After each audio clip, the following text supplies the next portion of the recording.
And welcome back to my channel guys. Book देखने अगर आप लोगों ने ख़रीदनी है तो राइटर का नाम है रक्षंदा शहनाज और ये इंटरमीडिएट पार्ट 2 की है। एंग्जाइटी डिसऑर्डर की टाइप्स पढ़ रहे हैं हम। फोबिया पढ़ चुके हैं, पैनिक डिसऑर्डर भी पढ़ ली है, GAD भी पढ़ ली है, OCD भी पढ़ ली है। अब है पोस्ट ट्रॉमेटिक स्ट्रेस डिसऑर्डर। इसके नाम से पता चल रहा है किसी ट्रॉमा के बाद जो आपको स्ट्रेस होता है उस डिसऑर्डर को कहते हैं पोस्ट ट्रॉमेटिक स्ट्रेस डिसऑर्डर। एक ट्रॉमे के बाद जो है हम में से जितने भी लोग हैं उन पर थोड़ा बहुत असर पड़ता है, लेकिन जब वो असर हद से ज़्यादा हो जाए then it is a disorder. This disorder arise from some traumatic event और ट्रेजिडी। ये किसी इवेंट या ट्रेजिडी के बाद अकर होता है। If the individual suffer a serious mishap in his personal life, अगर जो इंडिविजुअल है उसकी पर्सनल लाइफ में कोई सीरियस मिसहैप होता है उसके साथ, विटनेस अ कैटास्ट्रॉफिक ट्रेजिडी, या कोई वो बहुत ही कह लें कि नॉर्मल से बिल्कुल उलट कोई ऐसी चीज़ देखे, कोई मर्डर सीन देखे, कोई क्राइम देख ले जो कि उसको कहने की हज़म ना हो, उसके बाद उस पर असर आता है ना, वो एंग्जाइटी डिसऑर्डर की type post traumatic stress disorder है। और event and falls victim to stress and consequences of it, then this type of an anxiety disorder will be termed post traumatic stress disorder. वो कह रहे हैं किसी tragedy, किसी mishap या किसी ऐसी चीज़ के बाद जो कि आपको स्ट्रेस दे, तो उसके बाद जो आपके साथ कॉन्सिक्वेंसेस होते हैं, जो आप कॉन्सिक्वेंसेस फील करते हैं, then it is post traumatic stress disorder. The individual suffers intense worry. Individual जो है वो बहुत ज़्यादा परेशान रहता है। इस कंडीशन में इंडिविजुअल इग्नोर करता है ओरिजिनल स्टिमुलस को एंड डिस्प्लेस इमोशनल रिएक्शन, या डिस्प्ले करता है इमोशनल रिएक्शन, यहाँ पर बिल्कुल ही नम हो जाता है। जिस तरह किसी की डेथ हो तो यहाँ तो बंदा बहुत ज़्यादा रोता है, यहाँ पर ये होता है कि वो बिल्कुल ही नम हो जाता है, उसको कुछ महसूस नहीं होता। This disease also has a set of symptoms, but unlike other psychological disorder, its symptoms also include the tragedy or mishap in which the individual encounters the threat of death or witness death at close quarters and consequently experience extreme fear and an acute sense of helplessness। वो कहते हैं ये disease जो है इसके भी ये कह लेंगे सेट ऑफ सिम्टम्स हैं, काफ़ी सिम्टम्स हैं, जिनमें से ये है कि इंडिविजुअल जो है वो बहुत ही ज़्यादा परेशान रहता है, फिर उसके बाद वो कॉन्स्टेंटली जो है ना वो फ़ियर में रहता है, कॉन्स्टेंटली यानी कि मुसलसल तौर पे, और मुसलसल जो है ना वो फील करता है कि वो बहुत ही बेयार और मददगार है, कि उसकी कोई मदद करने वाला नहीं, वो बहुत बेबस है। तो ये इसके सिम्टम्स हैं। फिर आगे है if the symptoms relate to the mishap persist for more than 1 month. वो कहते हैं अगर ये सिम्टम्स जो हैं वो 1 मंथ से ज़्यादा रहें, it is known as post traumatic stress disorder. तो फिर हम इसको कहते हैं पोस्ट ट्रॉमेटिक स्ट्रेस डिसऑर्डर। कोई भी वाक़या हो, जैसे सपोज़ करें कि आपके किसी क्लोज रिलेटिव की डेथ हो गई है, तो आपको 10-15 दिन तक गम रहेगा, आप बहुत अफसोस फील करेंगे, लेकिन आहिस्ता आहिस्ता आप उससे बाहर निकलने लग जाएंगे। लेकिन अगर ऐसा हो कि आप उससे बाहर नहीं निकल पाते और 1 माह से ज़्यादा हो जाता है, then it is a disorder which is known as post traumatic stress disorder. The effect of the trauma may appear in various ways, they are listed as follows. वो कह रहे हैं कि इफ़ेक्ट ऑफ द ट्रामा जो है वो various ways में नज़र आता है, जो कि दर्जे से है। The individual often recalls the traumatic incident and has nightmares. क्या होता है कि आपको बैठे बैठाए ना वो इंसिडेंट याद आने लग जाता है, आपको लगता है कि आपकी आंखों के सामने फिर से वही हो रहा है, और जब आप सोने लगते हैं तो आपको नाइटमेयर की फॉर्म में वो आता है। He gets overly excited in the presence of a stimulus that symbolically resembles the incident. Get excited का मतलब ये नहीं है कि वो बहुत ज़्यादा खुश हो जाता है, एक्साइटेड का मतलब है कि उसके इमोशंस जो हैं वो बहुत अप हो जाते हैं। अगर वो रो रहा है तो वो बहुत ज़्यादा रोने लग जाएगा, हो सकता है कि वो चीखो पुकार करना शुरू कर दे, यानी कि उसके इमोशंस जो हैं वो एक्साइट हो जाएंगे in the presence of the stimulus. For example thunder, lightning storm, hailing और the anniversary of the incident. हो सकता है कि उससे रिलेट, उस इंसिडेंट से रिलेट अगर कोई डेट है या फिर वो एनिवर्सरी है उस इंसिडेंट की, यहाँ पे स्टॉर्म आ रहा है, लाइटनिंग आ रही है, यानी कि उससे रिलेटेड अगर कोई स्टिमुलस आपके सामने आया है तो फिर आपके जो इमोशंस हैं वो एक्साइट हो जाएंगे। Secondly the individual becomes paralyse. दूसरा ये होता है कि इंडिविजुअल पैरालाइज्ड हो जाते हैं रिएक्शन में to the trauma related stimulus. Trauma related stimulus जो होता है उसके रिएक्शन में वो एक तो है एक्साइट भी हो सकता है, दूसरा ये है कि वो पैरालाइज भी हो सकता है, यानी कि बिल्कुल सुन्न हो जाता है। हिज सेंसेस ग्रो नम, उसकी सेंसेस जो हैं वो बिल्कुल नम हो जाती हैं। The individual avoids thinking about the trauma. Individual जो है वो अवॉइड करता है कि वो उस ट्रॉमा के बारे में ना सोचे। ही स्टेज अवे फ्रॉम अ सिचुएशन, वो उस सिचुएशन से दूर भागता है।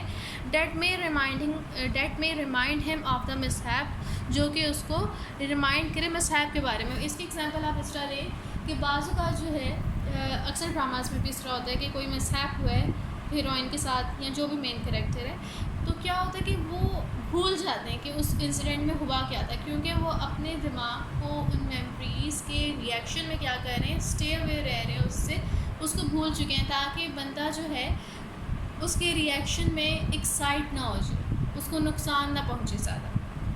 अगर आपके दिमाग को लगे कि आपको ये मेमोरीज नुकसान पहुंचा सकती हैं, ये हद से ज़्यादा दर्द दे सकती हैं, तो वो उसको फिर कह लें कि एक बॉक्स में बंद करके दूर कर देता है और आपको याद नहीं रहता कि क्या हुआ था। द इंडिविजुअल में फॉरगेट द इंसिडेंट और मिसहैप। वो कह रहे हैं कि इंडिविजुअल जो है वो फॉरगेट यानी कि भूल जाता है अपना जो भी उसके साथ इंसिडेंट हुआ, जैसे मैंने बताया। If the individual goes into the paralysing condition, अगर इंडिविजुअल जो है वो पैरालाइजिंग कंडीशन में चला जाए, he loses interest in his surrounding, तो उसके इर्द गिर्द क्या हो रहा है उसको इस बात में कोई इंटरेस्ट नहीं रहता। And becomes incapable of showing positive emotion, और वो कोई पॉजिटिव इमोशन यानी कि हंसना, किसी से बात करना, खुशी का इजहार करना, उसके अंदर कुछ नहीं रहता। एंड डीलिंग में सोशल मैटर्स, ना ही उसके अंदर ये होता है कि सोशल मैटर्स यानी कि कोई आया है तो उसे हेलो करना या कोई सलाम वगैरह करना, कुछ भी नहीं उसको होता है, वो बिल्कुल पैरालाइज हो जाता है, उसकी सेंसेस जो हैं वो नम हो जाती हैं। Thirdly the individual exhibit both types of behaviour. Thirdly होता है कि इंडिविजुअल जो है वो दोनों किस्म के बिहेवियर्स को शो करता है अल्टरनेटिवली, यानी कि एकदम से वो नम है वो भी, लेकिन क्या हुआ है कि अगर उसके सामने कुछ स्टिमुलस आया है तो वो उसके जो इमोशंस हैं वो एक्साइट कर जाएंगे, तो दोनों जो हैं इकट्ठे भी हो सकते हैं। These symptoms shatters the individual peace. इन सिम्टम्स में यानी कि ये जो चीज़ें उसके अंदर आ गई हैं कि वो कभी नम है, कभी उसके इमोशंस एक्साइट कर रहे हैं, उससे क्या हो रहा है कि उसका जो अंदर का पीस है, अंदर का सुकून है, वो तबाह बर्बाद हो जाता है। He faces difficulty in sleeping and concentrating, और वो सो नहीं पाता सही तरह, किसी चीज़ पे कंसनट्रेट नहीं कर पाता। Such patient show an exaggerated startle response, और इस तरह के जो पेशेंट होते हैं वो बहुत ही स्टार्टल रिस्पॉन्स देते हैं, यानी कि दूसरा बंदा डर नहीं जाता एकदम से, वैसा कोई रिस्पॉन्स देते हैं वो। अपार्ट फ्राम दीज यानी कि डरे रहते हैं। Apart from these symptoms, in symptoms के अलावा the individual shows eager sense of guilt, depression and anxiety. In symptoms के अलावा जो है इंडिविजुअल एंगर यानी कि गुस्सा शो करता है, और उसको सेंस ऑफ गिल्ट होती है, यानी कि वो शर्मिंदा होता है, उसको लगता है कि उसका कोई कसूर है इसके अंदर। डिप्रेशन में चला जाता है, उसको एंग्जाइटी होती है, परेशानी होती है हर time. Disturbed marital life, ill health job problems, strained relationship make his life miserable. वो कह रहे हैं इन सिम्टम्स के अलावा अगर इंडिविजुअल के साथ ये है कि उसकी मैरिज लाइफ में कोई मसला है, या उसकी कोई जॉब का मसला है, या उसकी रिलेशनशिप में कोई मसला चल रहा है, तो इससे क्या होता है वो भी इसमें मज़ीद इफ़ेक्ट डालते हैं। Due to extreme helplessness the individual also plans to commit suicide. और पास औकात ये होता है कि इंडिविजुअल जो है वो इतना ज़्यादा डिप्रेशन में चला जाता है कि उसको आखिर रास्ता जो नज़र आता है वो यही होता है कि वो ख़ुदकुशी कर ले, अपनी जान ले ले। Such a person sometimes also complain of severe psychosomatic ailments, for example backache, headache and stomach disorder. ऐसा जो पर्सन होता है उसको इन चीज़ों के अलावा, ये जो हमने अभी सिम्टम्स पढ़े हैं कि वो नम हो जाता है, एक्साइट हो जाता है, इन सिम्टम्स के अलावा भी उसके अंदर कुछ सिम्टम्स ये होते हैं कि उसको बैक एक उसकी कमर में दर्द रहता है, उसके सर में दर्द रहता है, और उसको स्टमक डिसऑर्डर्स होते हैं। ज़्यादा कुछ वो हज़म नहीं कर पाता, उसको उल्टी आने लग जाती है, यानी कि उसके स्टमक में भी इशू रहता है, उसका स्टमक भी वीक हो जाता है। चिल्ड्रन में also suffer from this disease, children में भी ये डिसीज़ हो सकती है, but they express their feeling to the elders in a different way, लेकिन वो अपने बड़ों से जो हैं अपनी फीलिंग्स को एक मुख्तलिफ अंदाज में एक्सप्रेस करते हैं। आर चीयरफुल एडल्ट में ग्रो क्वाइट, हो सकता है कि एक मिनट मैंने लाइन छोड़ दिया यहाँ पे।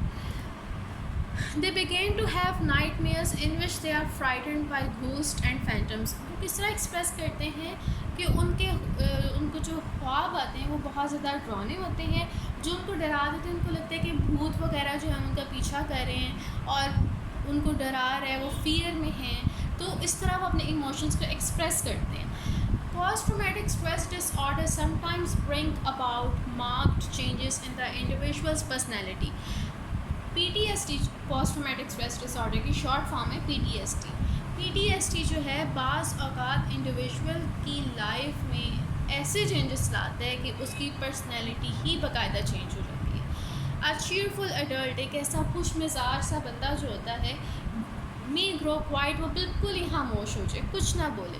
टू सी कल्चर और vice versa in the wake of trauma, या बिल्कुल ही नम हो जाए अपने ट्रॉमे की, यानी कि ट्रॉमा के बाद जो है उसके ऊपर ये असर हो कि बिल्कुल ही बोलना छोड़ दे।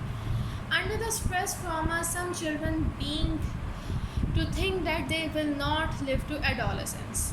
स्ट्रेस ट्रॉमा के अंदर जो बच्चे होते हैं वो ये सोचते हैं कि हो सकता है कि हम एडल्टहुड तक, यानी कि हम बड़े ही ना हों, उस तक हम जी ना सकें, हमारी बस डेथ जो है करीब है। Some children forget the social skills they have learned, और कुछ चिल्ड्रन जो है जो उन्होंने सोशल स्किल्स सीखे होते हैं दूसरों से इंटरेक्ट करने के, उसको वो भूल जाते हैं। It is a lot more difficult for very little children than for adult to revisit and discuss such experience. वो कहते हैं कि एडल्ट्स के लिए इतना मुश्किल नहीं होता कि वो आएँ और अपने एक्सपीरियंसेस को डिस्कस करें, बल्कि जो चिल्ड्रन हैं उनके लिए बहुत ज़्यादा मुश्किल होता है कि वो अपनी बात को अल्फाज में बयान कर पाएँ।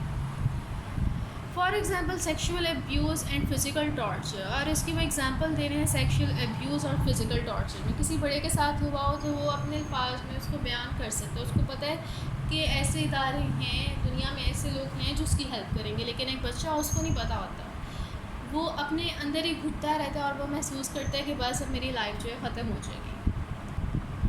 The intensity and range of the effect of this disease were realized in the wake of the earthquake in the northern areas of Pakistan. वो कहते हैं कि इंटेंसिटी और रेंज जो है इस डिसीज़ के इफ़ेक्ट्स की वो रियलाइज़ की गई थी जब नॉर्थ एरियाज़ ऑफ पाकिस्तान में earthquake आया था। When the children who had gone to their schools with smiling faces saw their dear ones crushed under the debris. A number of children were afflicted with post-traumatic stress disorder. वो कहते हैं कि वो बच्चे जो अपने घरों से हंसते मुस्कुराते स्कूल गए थे और जब वो घर आए तो वहाँ पे कुछ भी नहीं था, तो इसका उनकी लाइफ पर बहुत गहरा असर पड़ा और वो PTSD के शिकार हो गए। In the refugee camps, women, men, children, in short, numberless people suffering from post-traumatic stress disorder stopped eating and smiling. वो कहते हैं कि रेफ्यूजी कैंप में बहुत सी ख़वातीन, मर्द, औरतें ऐसे हो गए थे कि बिल्कुल नम हो गए थे, और उसके बाद उन्होंने जो है ईटिंग यानी कि खाना पीना और हंसना बिल्कुल छोड़ दिया था। ये जो पैराग्राफ है महज कह लें कि आपकी इन्फॉर्मेशन के लिए उन्होंने डाला है, और मैंने भी आपकी इन्फॉर्मेशन के लिए आपको बता दिया कि ऐसा हुआ था। इसके कॉजेज़ एक दफ़ा पढ़ लेते हैं। Apart from psychological and biological factors, risk factor also lie behind this disease. वो कह रहे हैं कि साइकोलॉजिकल और बायोलॉजिकल फैक्टर्स के अलावा रिस्क फैक्टर जो है वो भी इस डिसीज़ में पाया जाता है। The person who himself suffered the trauma और was directly exposed to threat to his life is more likely to have this disorder. वो कह रहे हैं कि एक ऐसा शख्स जिसने किसी ट्रॉमा से गुज़रा, या फिर उसके साथ कुछ ऐसा हुआ कि उसकी लाइफ पे जो है ख़तरा आ गया, उसकी जान जा सकती थी, तो मोस्ट लाइकली कि उसको PTSD होगी। बिसाइड दिस, इसके अलावा the chances of this disease striking a person increase if the family has been suffering mishap upon mishap and a history of depression। वो कहते हैं कि इसके अलावा इस डिसीज़ के चांस जो हैं, इस डिसीज़ के चांस जो हैं वो तब इंक्रीज़ हो जाते हैं जब उसकी फैमिली पे मुश्किल दर मुश्किल आए या फिर हिस्ट्री ऑफ डिप्रेशन हो उनके अंदर। उसकी फैमिली में अगर हिस्ट्री ऑफ डिप्रेशन है दैन इट इज़ पॉसिबल कि वो भी PTSD का शिकार हो जाए। सो यहाँ पे मैं इस टॉपिक को ख़त्म कर रही हूँ और बोर्ड के पॉइंट ऑफ व्यू से मैं आपको बता दूँ कि क्या इंपॉर्टेंट है। इसकी डेफिनेशन इंपॉर्टेंट है, फिर उसके बाद इसके सिम्टम्स इंपॉर्टेंट हैं, और चिल्ड्रन के बारे में ये इंपॉर्टेंट है कि चिल्ड्रन पर इसका क्या असर पड़ता है। बस इसके अंदर ये इंपॉर्टेंट है, डेफिनेशन, सिम्टम्स एंड चिल्ड्रन के साथ क्या होता है। उम्मीद है आपको पसंद आया होगा, समझ में आया होगा, और अगर समझ आया है तो अपने फ्रेंड्स के साथ भी शेयर करें। Like, share and subscribe my channel. अल्लाह हाफ़िज़।